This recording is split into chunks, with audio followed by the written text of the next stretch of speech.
오늘 나는 무엇을 눈여겨보고 있는가? 오늘 우리는 무엇을 주목해서 보고 있는가? 하는 것이 대단히 중요합니다. 옛 속담에 무엇 눈에는 뭐만 보인다 그런 이야기도 있죠. 그렇습니다. 무엇을 주목해서 보느냐 하는 것은 그 사람 자체를 말해주는 것입니다. 무엇에 관심이 있느냐, 무엇에 자기 마음과 생각과 모든 것을 집중하느냐 하는 것이기 때문이죠. 무엇을 하든 최종적으로 바라고 기대하는 것이 그 사람의 소망이고 바람이라는 데서 무엇을 눈여겨보느냐 하는 것은 각 사람의 인생을 말해준다. 그렇게 말씀드릴 수가 있습니다. 그래서 대단히 중요한 과제가 됩니다. 오늘 이 제목 속에 우리가 다룰 것들이 굉장히 귀중하고 또 현실적으로 세상과는 대단히 괴리가 많은 것이라고 여겨집니다. 어제 뉴스에 보니까 초등학교 학생들이 화장을 한답니다. 그 피어나는 꽃에다가 진흙을 바르는 꼴이죠. 참으로 안타까운 일입니다. 이 역사가 이렇게 가고 있습니다. 그 피부를 상하죠. 그러나 그것이 오늘의 어떤 시대의 예의라고 생각하는 거지요. 어린 아이들부터 이런 지경이 되고 나니까 이건 참 진짜 한심한 일입니다. 우리 교회의 친구들은 그런 사람들이 없기를 바랍니다. 지금은 이 내적인 사람, 안의 사람이 어떻게 되는가 하는 것은 중요치 않습니다. 오로지 외향적인 나타나는 것에 대해서 관심이 크고 그것에 대해서 모든 것을 집중해서 사람들 앞에 어떻게 하면 내가 잘 보일까? 여기에 대해서 애쓰는 그런 시대에 우리가 살고 있습니다. 그래서 의학 중에서도 지금 병원들에서도 성형의술이 더 인기가 있고 발전을 하는 것을 우리는 보고 있습니다. 성형외과는 가능한데 정말 흉부외과라든가 사람이 죽어가는 것을 치료하는 그런 외과 쪽에는 의사들이 지원을 안 하는 이것도 아주 심각한 문제입니다. 생명의 종기보다도 짧은 인생의 어떤 것을 꾸미고자 하는 그런 것에 문제가 있기 때문에 이 시대가 심각하다고 말씀을 드리는 것이죠. 믿음의 사람들은 눈여겨보는 것이 사라지는 이 지나가는 세상에 집착하지 않는 사람들입니다. 그 너머에 영원한 것에 집착이 되어야 하는 사람들이죠. 이미 거듭난 사람의 눈은 천국을 보고 있기 때문에 흘러가는 냇물같이 이 세상의 것에 마음을 두지 않는다는 사실입니다. 또 그래야 그것이 하늘에 속한 사람들입니다. 벚꽃이 활짝 피었죠. 벚꽃을 보면서 입을 작작 벌립니다. 이야, 이쁘다. 또 그 다음 날도 벚꽃을 가서 입을 벌립니다. 그런데 어때요? 한 일주일쯤 지나면 그 벚꽃은 마침내 눈 날리는 것처럼 바닥에 깔리고 그 벚꽃이 달렸던 데는 아무것도 없습니다. 세상의 영화가 이런 겁니다. 결국 흩날려버리는, 사라져버리는 그런 것이 세상에 지나가는 것이기 때문에 이렇게 사라지고 쇠해질 것에 집중하지 말라고 하는 당부를 성경은 하고 있는 것입니다. 오늘 이 말씀과 더불어서 나의 주목하는 것은 무엇인가? 우리 각자가 주목하는 것은 무엇인가? 눈여겨보는 것은 무엇인가? 그것이 과연 이 세상에 사라지는 것들인가? 하나님의 백성들로서 영혼 속에 있는 것인가? 이걸 확인하고 또 내 눈이 거듭난 백성으로서 영혼 속에 합당한가? 그런 걸 확인하는 그런 시간이 됐으면 하는 바람으로 이 말씀을 나누고자 합니다. 첫 번째 우리가 생각할 것은 바울 사도는 이 말씀을 하면서도 이 5절 속에서 첫 번째는 14절 15절 보니까 구속의 십자가와 부활을 통해서 하나님께 영광을 돌리려 하는 것을 봅니다. 구속의 십자가. 십자가는 바로 우리 인간의 유한을 무한으로 바꾸는 기적의 도구입니다. 하나님의 역사지요. 순간을 사는 인생들을 영원으로 이끄는 하나님의 놀라운 기적의 도구입니다. 십자가가. 예수님이 희생의 십자가에 고난을 당하시고 인간의 죄를 해결하심으로써 비로소 땅에 눈 받고 살던 벌레 같은 인생들이 하늘의 영광을 보게 됐다는 것이죠. 그래서 거듭난 인생들은 이 사라질 육체라든가 이 세태에 너무 집착하지 않게 되는 것은 바로 그 십자가로 인한 것입니다. 주 예수를 다시 살리시니가 예수와 함께 우리도 다시 살리사 너희와 함께 그 앞에 서게 하실 줄을 아노라. 이는 모든 것이 너희를 위함이니 많은 사람의 감사로 말미암아 은혜가 더하여 넘쳐서 하나님께 영광을 돌리게 하려 함이라. 그렇게 기록을 하고 있습니다. 바울의 삶과 기대는 언제나 십자가와 부활에 집중되어서 모든 것을 이해하고 판단했습니다. 그렇습니다. 이 그리스도인의 세계관이 바로 이 십자가를 통한 겁니다. 우리는 보이지 않는 먼 데를 뭘로 봅니까? 망원경을 통해서 봅니다. 십자가는 바로 천국을 보는 망원경입니다. 거기에 하나님의 사랑이 있고 하나님의 공의가 있고 또 거기에 인간의 진정한 소망이 있고 궁극적인 희망이 있습니다. 우리는 십자가를 통해서만 하나님 아버지를 뵐 수 있고 하나님의 사랑을 바로 볼 수가 있습니다. 그래서 십자가가 우리에게 중요한 것이고 십자가로 죽음으로 끝났다면 어찌 보면 그런 소망이 불가능하겠지만 죽음 후에 3일 후에 부활하신 주님의 영광스러움을 보면서 이것은 진실이고 하나님의 절대적인 사랑이었다고 하는 사실을 확신하게 되는 것입니다. 자신과 고린도 교회가 이때까지 있게 된 원인이 주님의 십자가에 근거했기 때문에 바울은 언제나 자신의 삶의 논리에 이 십자가를 중심에 세웠던 것을 보고 믿음의 사람들이라면 당연히 오늘 우리에게도 그래야 된다고 확신합니다. 부활은 십자가를 붙들기만 하면 하나님께서 거저 주시는 선물입니다. 그렇기 때문에 부활에 애착을 갖는다면 십자가를 붙드십시오. 그것이 우리가 영원히 사는 하나님의 방법이요 길인 것입니다. 나아가서 지금 상황과 형편에 관계없이 그 너머에 있게 될 주님의 영원한 약속의 목표가 십자가이기 때문에 바울은 바로 이 십자가와 부활의 모든 것을 거는 모든 자신의 논리와 이론이 다 땅에 떨어지고 흩어진다고 할지라도 그리스도의 십자가만 설 수 있다면 거기에 감격하고 확신할 수 있다고 하는 고백을 그의 서신들마다 하고 있는 것을 봅니다. 여러분의 고백이 그와 같기를 주님의 이름으로 축원합니다. 골로새서 1장 22절에 바울은 같은 고백을 드리죠. 이제는 그의 육체의 죽음으로 말미암아 화목하게 하사 너희를 거룩하고 흠없고 책망할 것이 없는 자로 그 앞에 세우고자 하셨으니 예수님의 십자가를 의지하고 그 십자가를 나의 십자가로 믿고 사는 사람들은 반드시 영광된 하나님 아버지 앞에 훗날에 영화로운 모습으로 설 것입니다. 예수 그리스도의 십자가를 의지하고 사는 사람들에게는 그 뒤에는 반드시 부활의 영광이 따라온다고 하는 것이 우리의 확신이고 부활의 날에 승리의 날에 우리가 주님의 희생을 기념하는 것이 주님의 명령이고 성경에 약속된 것이기 때문에 우리는 오늘도 이 승리의 날에 주님의 희생의 십자가를 기념하게 되는 것입니다. 바울은 이미 이 고백을 앞에서도 한 바 있습니다. 고린도후서 1장 6절이었죠. 우리가 환난 당하는 것도 너희가 위로와 구원을 받게 하려는 것이요 우리가 위로를 받는 것도 너희가 위로를 받게 하려는 것이니 이 위로가 너희 속에 역사하여 우리가 받는 것 같은 고난을 너희도 견디게 하느니라 그랬습니다.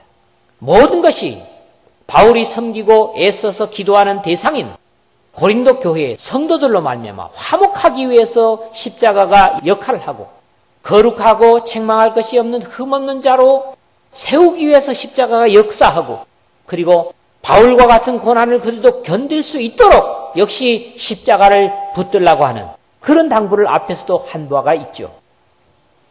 그런가 하면 15절은 이는 모든 것이 너희를 위함이니 많은 사람의 감사로 말미암아 은혜가 더하여 넘쳐서 하나님께 영광을 돌리게 하려 함이라. 여기 은혜가 더하여 넘쳐서 최상의 최상입니다. 더하고 넘쳐서 하나님의 은혜는 언제나 우리에게 모자라지 않습니다. 다만 우리 각자의 믿음이 그 은혜를 담는 그릇으로서 얼마나 깨끗하고 얼마나 포용성이 있는가 거기에 따라서 하나님의 은혜가 더할 수도 있고 덜할 수도 있습니다. 하나님의 은혜가 모자라서가 아니라 우리가 그 은혜를 받는 소용으로서의 믿음이 큰지 적은지에 따라서 차이가 나는 것인데, 여기 바울 사도의 소원대로 은혜가 있는 곳에 더하여 모자라지 않고 넘쳐서 그렇게 함으로 하나님께 영광을 돌리게 하려 함이라 그랬습니다. 결론적인 우리의 신앙과 삶의 모든 목표는 하나님께 영광이 되어야 됩니다. 여러분의 삶이 오늘도 하나님께서 여러분의 영혼에, 믿음에 하나님의 은혜를 더하시고 넘치게 부으셔서 하나님께 더불어 영광을 돌리는 이 말씀과 함께하는 저와 여러분 되시기를 주님의 이름으로 축원합니다.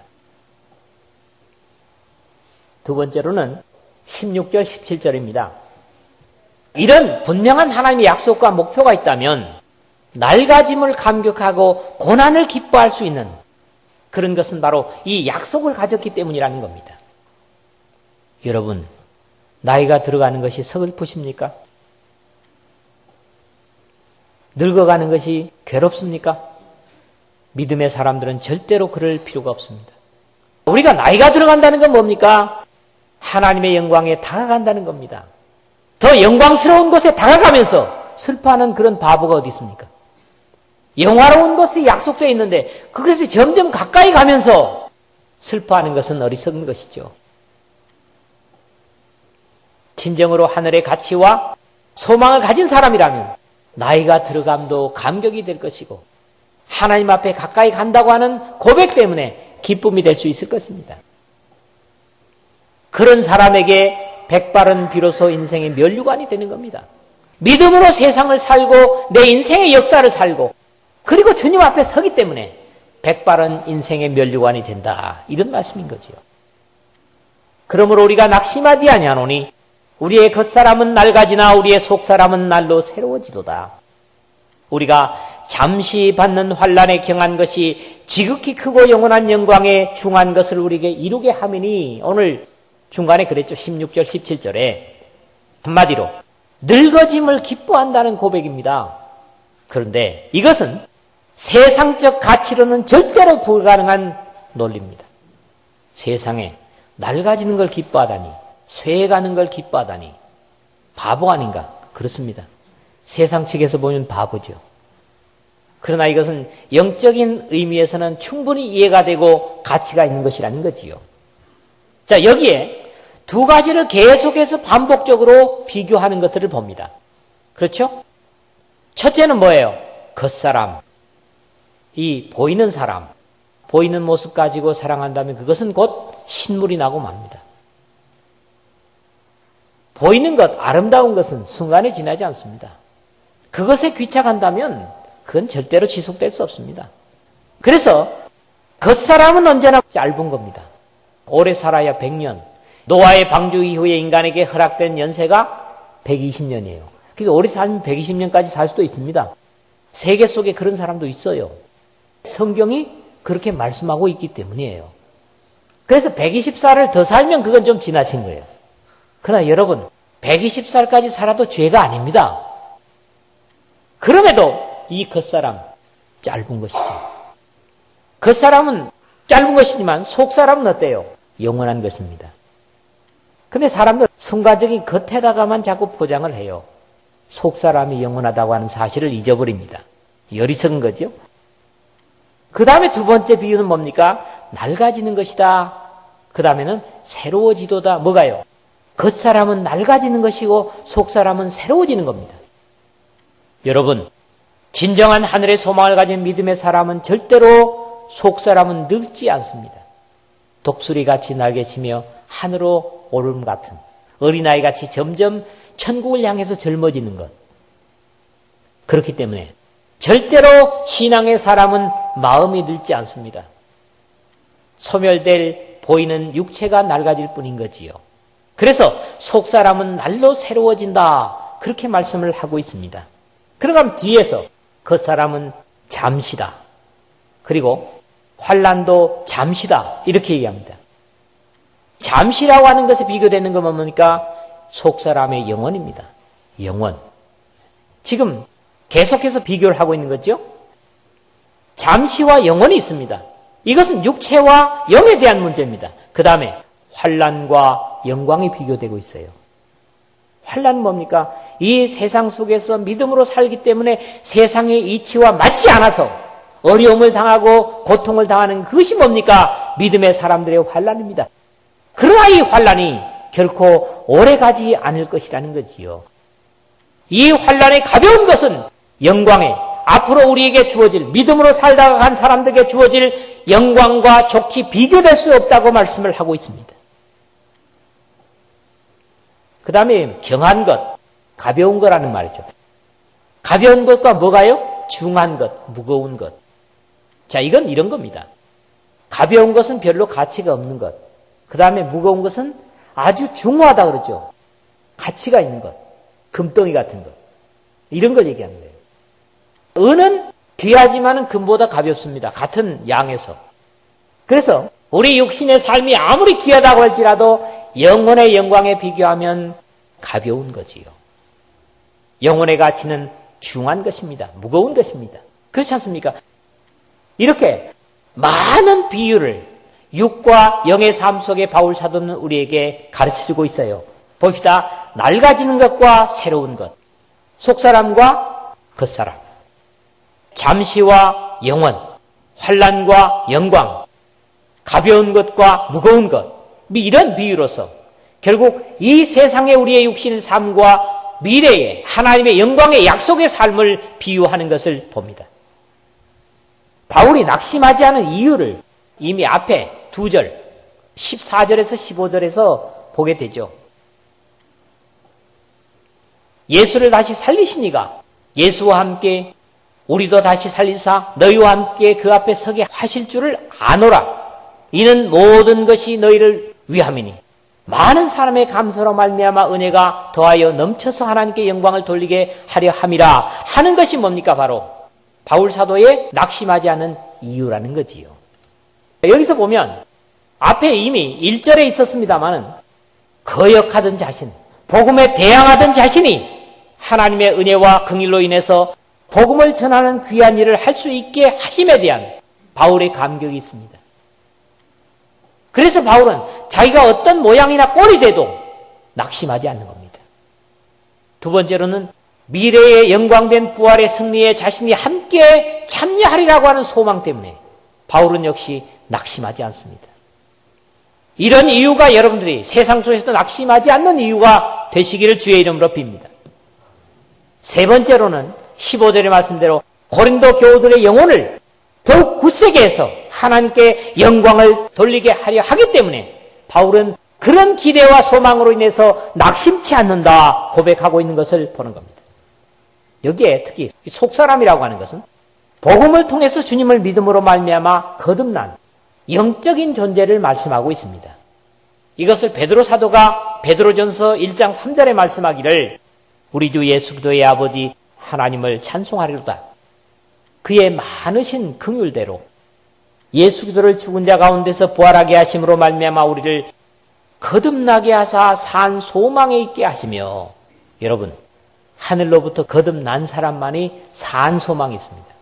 이 산 소망과 죽은 소망의 차이는 뭡니까? 세상에 흘러가는 것의 소망은 죽은 소망입니다. 왜요? 일정 기간 그것이 성취되면 그 다음은 계속해서 소망이 되지 못합니다. 그러나 하늘의 소망은 그런 것이 아니죠. 영원에서 영원까지 지속되는 소망이기 때문에 지속적으로 계속적으로 살아있는 소망, 산 소망입니다. 여러분들 어떻습니까? 산 소망을 가진 사람들입니다. 믿음의 사람들은 바로 그런 사람들이죠. 복음을 순종함으로 말미암아 하늘로부터 거듭난 영혼이 말씀을 통해 지식이 새로워지므로 마지막으로는 예수도의 장성한 분량에까지 이르게 되기 때문에 바울은 지금 오히려 낙심하지 않고 감격한다, 그런 고백을 하고 있습니다. 에베소서 4장 15절을 보니까 오직 사랑 안에서 참된 것을 하여 범사에 그에게까지 자랄지라. 누구에게까지? 예수 그리스도에게까지 자랄지라. 그는 머리니 곧 그리스도라. 우리의 모든 믿음의 사람들의 최종적인 성장의 목표는 사람이 아닙니다. 바로 예수 그리스도를 목표로 하는 겁니다. 거기까지 자랄 때까지 우리의 믿음은 지속적으로 같은 소망과 기대를 가지고 가야 될 것입니다. 골로새서 3장 10절에도 새 사람을 입었으니 이는 자기를 창조하신 이의 형상을 따라 지식에까지 새롭게 하심을 입은 자니라 그랬습니다. 우리를 거듭나게 하신, 창조하신 하나님 아버지의 형상을 따라 우리 가진 가치관에까지, 지식에까지 새로움을 가지라고 하는 당부를 듣는 것입니다. 오늘 여러분은 이런 약속에 확신이 있습니까? 쇠해질 이 육신을 벗고 사라질 이 죽은 소망을 벗었을 때 산 소망, 영광의 소망 앞에 나아가는, 하나님 앞에 부끄러움이 없이 그리스도의 형상을 가지고 나아가는 그런 소망과 기대로 날마다 성장하는 믿음의 사람들이 되시기를 주님의 이름으로 축원을 드립니다.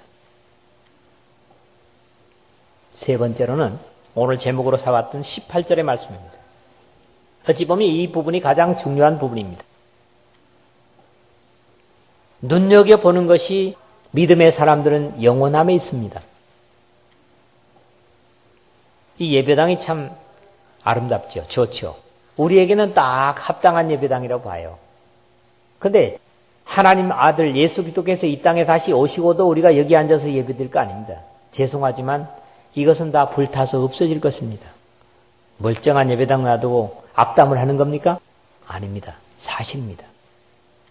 아무리 좋고 귀하고 아름다운 것도 다 불에 살라질 것입니다. 베드로 사도는 베드로후서에서 3장에서 그렇게 말씀을 하고 있거든요. 우리는 다만 그의 거하는 바 의에 새하늘과 새 땅을 바라보도다. 이게 뭐예요? 믿음의 사람들의 기대와 소망이거든요. 그래서 우리의 눈 두고 사는 것은 새하늘과 새 땅이라는 거죠. 오늘 18절 봅시다. 우리가 주목하는 것은 보이는 것이 아니요 보이지 않는 것이니 보이는 것은 잠깐이요 보이지 않는 것은 영원함이라 그랬습니다. 영혼을 볼 수 있는 눈은 세상에 나면서 누구나 가지고 나오는 것이 아닙니다. 그래서 모든 사람들이 영혼을 볼 수 없는 거예요. 어떤 사람? 예수께서 대답하여 이르시되 진실로 진실로 내게 이르노니 사람이 거듭나지 아니하면 하나님 나라를 볼 수 없느니라. 요한복음 3장 3절 이렇게 말씀합니다. 그래서 하나님 나라가 보이는 사람만이 거듭난 사람입니다. 하늘로부터 난 사람이요. 하나님의 나라가 보이지 않으면 거듭났다고 해도 거짓말한 사람입니다. 왜요? 예수님의 말씀에 약속이 분명히 있단 말이죠. 하늘나라가 귀하고 가치 있는 것이라고 하는 것이 보이는 사람, 세상의 것보다도 비교될 수 없는 영광으로 다가오는 사람, 그 사람이 거듭난 사람이에요. 거듭나야 하늘의 영광이 보인다 그랬으니까요. 여러분 한번 자신을 점검해 보십시오. 내가 정말 내 눈에 하나님의 영광이 보이는가? 이 세상의 어떤 것보다도 하나님의 약속된 영광의 가치가 귀한가? 그렇게 여러분의 눈에 보인다면 여러분들은 분명히 거듭난 사람일 것입니다. 나중 예수님께서 그러셨잖아요. 육으로 난 것은 육이요 영으로 난 것은 영이니. 역시 요한복음 3장 6절이에요. 5절에 물과 성령으로 나야 된다 그랬고 그 다음에 6절에 육으로 난 것은 육이요. 거듭나지 않고 자연적으로 하나님의 영광이 보인다. 거짓말이에요. 이런 일은 하나님의 나라에 있을 수 없는 일이에요. 사실 아니겠어요? 우리가 주목하는 것은 여기도 보니까 두 가지가 대조되고 있죠. 이 18절에 보이는 것과 보이지 않는 것. 그 다음에 뒤에는 뭐예요? 잠깐과 영원함. 이게 대조되고 있습니다. 우리의 주목하는 것, 나의 주목하는 것, 보이는 것이냐? 아니면 보이지 않는 것이냐? 보이는 것은 잠깐 이 땅에서 있을 것인데 잠깐이냐? 아니면 영원함이냐? 여러분은 어디에다가 눈을 두고 사느냐? 그런데 죄송하지만 여러분이 진정한 하늘의 사람이고 믿음의 사람이라면 보이지 않는 영원함에다가 여러분의 삶의 목표를 두고 여러분의 표대를 거기에 두고 사는 사람이라는 겁니다. 여러분은 어떻습니까? 각자가 하나님 앞에 답변을 한번 하시기를 바랍니다. 보이는 것을 필요 없다거나 부정하는 것은 결코 아닙니다. 낡아지는 거니까 이 몸은 가치 없는 것이다. 이게 아니에요. 성경 그렇게 가르치지 않습니다. 그런 극단주의가 뭡니까? 1세기 영지주의자입니다. 그렇잖아요. 영원한 영광을 이뤄가는 것이 이 육신에서 출발하기 때문에 육신의 삶의 가치가 없다면 영원한 영광에 이를 수 없습니다. 그럼 어떻습니까? 이것은 결국 내가 천국을 타고 가는 배에 불과한 겁니다. 천국을 가기 위한 임시 머무르는 텐트에 불과한 것이요. 여러분의 몸이. 그래서 성도가 머무르는 텐트도 중요하죠. 그래서 성경은 이걸 갖다가 성전이라고 하지 않습니까? 하나님의 집이라고 그러거든요. 여러분 몸이 천국을 향해 영혼을 가는 여러분들의 영혼이 담긴 하나님의 집인 줄로 믿습니다. 그러나 가치가 점점 육신의 삶에서 영혼의 삶으로, 영적인 삶으로 옮겨간다는 것이 중요하고 그런 뜻으로 지금 바울 사도는 이런 말을 하고 있는 것입니다. 그렇습니다. 우리의 생각과 판단이 늘 이 보이는 육체 속에 머무르면 안 됩니다. 믿음의 사람이라면. 아니, 나이가 들어가면서 영적으로 성숙해 가면서 점점 육신의 가치관은 영적인 쪽으로 하나님의 영혼 쪽으로 바뀌어갈 수 있는 그런 것이 뭐냐? 바로 믿음의 성장입니다. 이게 신앙의 성장이에요. 아, 교회 잘 나온다. 안 나오다가 잘 나온다. 이런 정도도 첫걸음이 되겠지만은 신앙의 성장이라고 하면 뭐냐? 육신적으로 보이는 것에 눈을 박았던 것들이 거기에 가치를 뒀던 사람이 점점 영혼 속에 하나님의 나라의 가치를 두는 것. 이것이 바로 뭡니까? 신앙의 성장이다. 그렇게 말씀을 드릴 수가 있는 것입니다.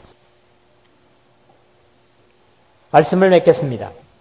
바울 사도는 애쓰는 목표와 그 이유가 이 세상에 사라질 것에 있지 않기 때문에 이 세상에서 낙심하지 않을 수 있다고 고백합니다. 맞습니다.